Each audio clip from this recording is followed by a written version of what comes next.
While you engaged in revelry, I studied the blade. While you engaged in premarital sex, I was honing my mind. And now that pesticide sweeps the nation, you have the gall to ask me for help? Well, I have one thing to say. Of course I will. I'm fucking desperate. So the coronavirus is killing us all, but thankfully I'm here coming to town to take care of that. I'm be like, what, you trying to mug me? Still, if it's chesty. You ever watch an Axe commercial? There's Lysol, baby. Coronavirus ain't got shit! I'm a bit of a hunter, is what I'm trying to say. And I got the coronavirus #1 in my sights. You know, everyone's kind of a hunter in their own right, whether that be they're hunting education or money or even a relationship. We all have something in our eyes that we want to grab. And in my case, since I'm a public servant, it happens to be the coronavirus. So first step is I have to down about 12 of these so I can understand the enemy a little bit more. So why don't we start with step 1.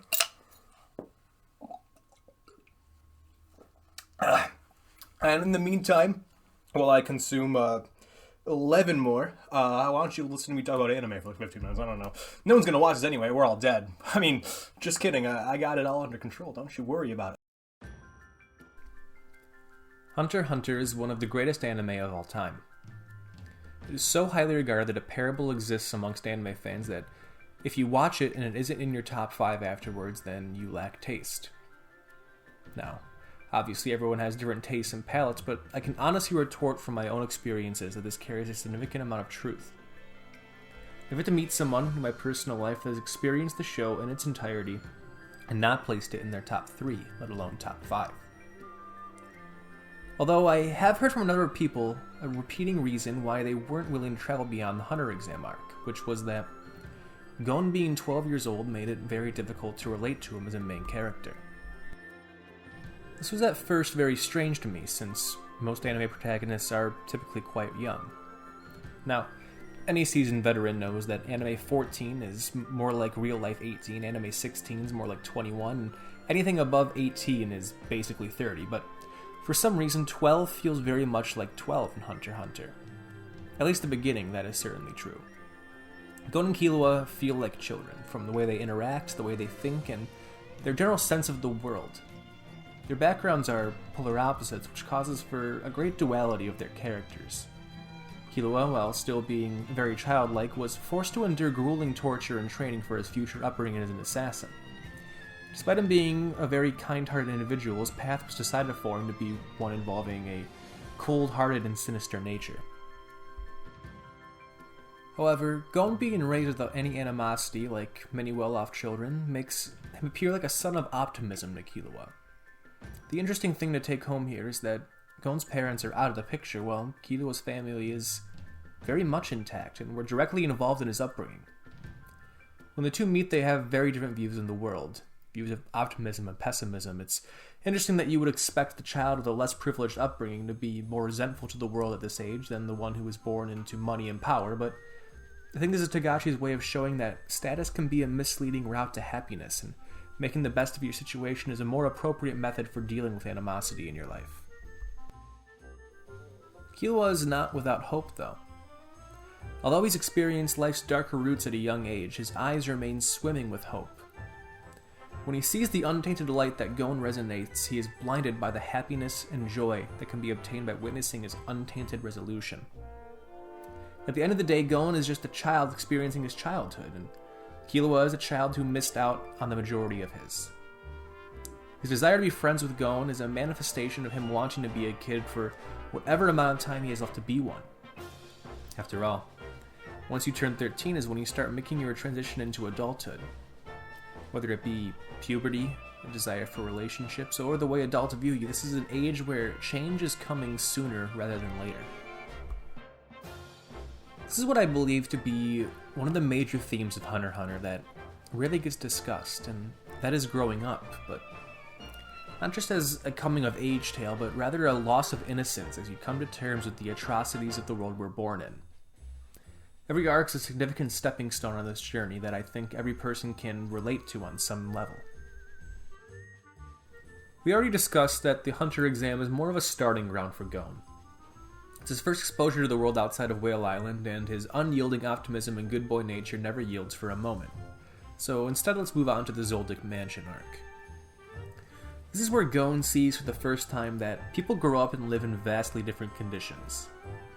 Most of the friends kids have growing up live within their block or neighborhood. As a kid, your greatest means of transportation is your bike, so anyone that lives outside of your subdivision might as well be across the world. However, on more rare occasions, your mom might have driven you to a friend from your class's house on a weekend. This for me, and I am sure for many others, was your first taste in the class-based society.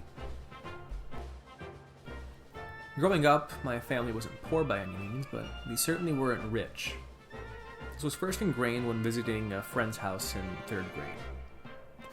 Their family was the same size as ours, but they had a 3-story house with a finished basement and every video game console you could imagine, plus a plethora of arcade cabinets. Couple this with a pool and tennis court in the backyard, and I certainly understood what a difference in family wealth meant after that. I think that's one of the main purposes of the Zoldyck Mansion arc. To drive home the different wealths and classes people exist in, and express how growing up in privileged environments doesn't always directly correlate to your happiness. More importantly, that privilege exists, and as certain as there are people born into families who live on giant manors on top of mountains, there are people born into families without a home to call their own. The place you are born into can decide your path in life, and many are unable to break free from that destiny. It's confining, it's unfair, and it's sad. What Gon learns here is that not everyone has a happy place to call home. Following along to Heaven's Arena, what we have here is more of a setup for life lessons to come. Heaven's Arena shows our protagonists that the world is much bigger and more complex than they think. This may have seemed like a strange comparison, but you can make a lot of parallels to the introduction of Nen and experiencing puberty. We both shove a lot of foreign things and ideas down your throat that you may not understand until you experience them for yourself. And, in a similar fashion to your pituitary gland's activation, whether Gon and Killua were ready or not, they were forced into a situation where they had to learn Nen fast, or, to place it more elegantly, mature. Hisoka essentially puts a sign up that says, "No boys allowed, only men," and forces Gon and Killua to abide by it, making them learn Nen and forcing them to grow so he can pluck the fruit he so eagerly wishes to taste. Through this lens, it gives a better context for his arousal during his battle with Gon. He's no longer viewing him as the child he saw during the Hunter exam, but a man capable of giving him what he wants. It's still hella creepy though, but this also brings up a point that there exists darkness in people that makes them sexualize you whether you allow it or not. York New is one of the best arcs of Hunter x Hunter, because it's our first in-depth look at moral ambiguity, and it sets the stage for the darker tones of the show that we will ride here to the end. I think it's important that we talk about Gon's morality here as well, but Alexander, a popular anime YouTuber, already made an incredible video on the topic. Make sure to check it out if you haven't. To paraphrase his major points though, Gon views a person as good or bad, first on how they are helpful to himself and his close friends, and second on what kind of evil they've performed in the past. The major point is that Gon shares a similar sense of morality to many of the members of the Phantom Troop, but he fails to realize that he too is morally gray and only can examine the world in black and white. As children, we are taught many things. Killing is wrong, stealing is wrong, but what about our own government that uses the death penalty? What about Robin Hood? Wasn't he a stand-up guy? As we grow older, we start to make exceptions to the rules that we thought were so set in stone as children. As we continue down our path to adulthood, many of us come to a point of understanding that the circumstances of any action are typically more important than the final result, as well as observing the intentions behind actions. Though, as my favorite anime so masterfully demonstrates, the path to hell is often paved with good intentions. Bad people are not monsters, no matter how much we want them to be. That's the lesson that Gon takes home here. Gon is comfortable believing that the Phantom Troop, a group of thieves who kills any innocent bystander in the way of their goals, were cold, emotionless creatures. However, when Gon witnesses Nobunaga cry over Uvagin, The contradiction of this worldview that he is witnessing before his eyes fuels a powerful rage inside of him. How can this bad guy have feelings? How can they care for others while practicing a regular disregard for life? It's almost like a sense of Sonder that Gon receives here. That he's for the first time understanding that this person whom he previously considered a creature without morals is a complex human being who's lived a full life full of love, fear, and everything in between to an equal or greater degree than his own. It is an idea that does not compute, and what he takes home here from this lesson becomes on full display in the Chimera Ant arc. However, we have one more stop to make before we get there. On a far less serious and high-stakes adventure than York knew, we have Greed Island. If I had to pinpoint what the takeaway as a lesson that we all learned in the journey to adulthood was here, it's that the acceptance that there's always going to be somebody better than you. For my own personal growth, this was a tough lesson that I learned. For example, growing up, I always loved playing video games, and I was consistently the best player amongst my friends at Super Smash Bros. I even went to some local tournaments and won these, cementing my pride even further, which would lead to a major crash when I got crushed by a Meta Knight in round 2 of the first major tournament I entered. What hurt even more was seeing that the player that stomped me didn't even win. The gap in abilities and the scale of how much growth I needed appeared insurmountable. It was hard for me to swallow at that time that the perception of my ability being the greatest was more of a fantasy than anything else. And coincidentally, I used a video game as a personal example for an arc that is one. Genthru as a villain represents the insurmountable player that no matter how much you practice, you have no chance of ever surpassing. Not to say that Genthru was unbeatable, because the arc would certainly dictate that otherwise. Another aspect of Greed Island represents the concept of fairness. Genthru and his pals were essentially breaking the game by abusing the mechanics to unintended levels like a melee player would. While Gon and his friends were at a significant disadvantage for the majority of the arc simply by playing the rules. This reigns true to life that there are people who often take shortcuts and succeed, and there's little you can do about it.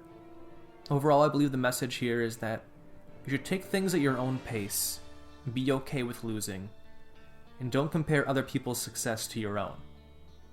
These are not the most important lessons in life, just as Greed Island wasn't the most important arc by any means, but they're significant in order to be able to grow nonetheless. It was essential to have some room to breathe in Greed Island because everything culminates in Chimera Ant. The thesis of this video is to discuss the loss of innocence and the path to growing up in a broken world, then Chimera Ant's the boiling point where we come to terms with the darkness of the land we live in and either embrace it, reject it, or ignore it. I could speak for hours on the themes presented in this masterclass of an anime arc, but the notion of loss prevails to be the principal purpose. Gon, in his sheltered, happy, privileged upbringing, never had to deal with the pain of losing someone close to him, let alone shoulder the blame of the death single-handedly. What we see take place up to the climax of this arc are manifestations of all the difficult lessons that Gon was forced to learn. There are many ants that are unhappy with the state in which they were born into. The gift of life was granted unto them in a setting beyond their control, and Gon is able to witness some of their unhappiness in their environments. Not only this, but his previous conception of them being pure monsters is also challenged. He goes from killing many of them without a second thought to witnessing that they, like the members of the Phantom Troop, are complex beings with their own personal set of morals, beliefs, and values. He doesn't show the same resentment towards ants like Colt, Tikal-Go, and Meliorin that he holds towards the others, showing that he has at least learned a bit from his interactions with the Phantom Troop that title does not necessarily dictate behavior. And even at the beginning of this arc, we have a reflection of what we learned in Greed Island, which is that it's okay to lose. Demonstrated when Killua and Gon are not chosen to go back to NGL after losing Knuckle and Shoot. They take it as an opportunity to grow, and not as a token of defeat. However, like stated before, Gon has no idea what it's like to lose someone close to him. Not only that, but he has no idea what it truly means to hate a person. If you look at his interactions with any villain, it's clear that they're more of an obstacle to him than a personal vendetta. Everyone but Neferpitou, that is. Even though Gon has outraged with the Phantom Troop having feelings, his anger was not a result of hatred but frustration, and an inability to understand their moral ambiguity. Gon hates Pitou. And that is the lesson he learns in this dark, broken world in the path to maturity. People you love can die, and hatred is powerful. Gon's hatred for Pitou reaches so strong that his own values get thrown out the window in the name of revenge. Being willing to kill Komugi, an injured, disabled girl he has nothing to do with just because she's important to Pitou. This is all he needs to know to have a desire to kill her. With the conviction in hand to right his mistakes and redeem Kite's death, he even forfeits his own body and potential in the name of destroying Pitou. Fear and love are the most complex of human emotions. It's these two feelings that lead us to our greatest highs and painful lows. Gon and Killua, through their year-long journey as 12-year-old children, experience the most complicated nodes on this emotional spectrum. Killua, having a more developed understanding of the world, isn't broken by these radical stimulations, but Gon, without proper experience of the atrocities of reality, is both emotionally and physically broken in the most literal sense of the word. Hunter x Hunter is an amazing story that investigates some of the most elaborate cases of human condition. The reason that Togashi chose to have 12-year-old children as the main protagonists for the majority of the tale so far was to display the aptitude age dictates in your ability to properly decipher trauma. And that the world does not operate in black and white, good and evil, or human and monster. What I believe rings true in this story, and in life as well, is that even the brightest star can be extinguished.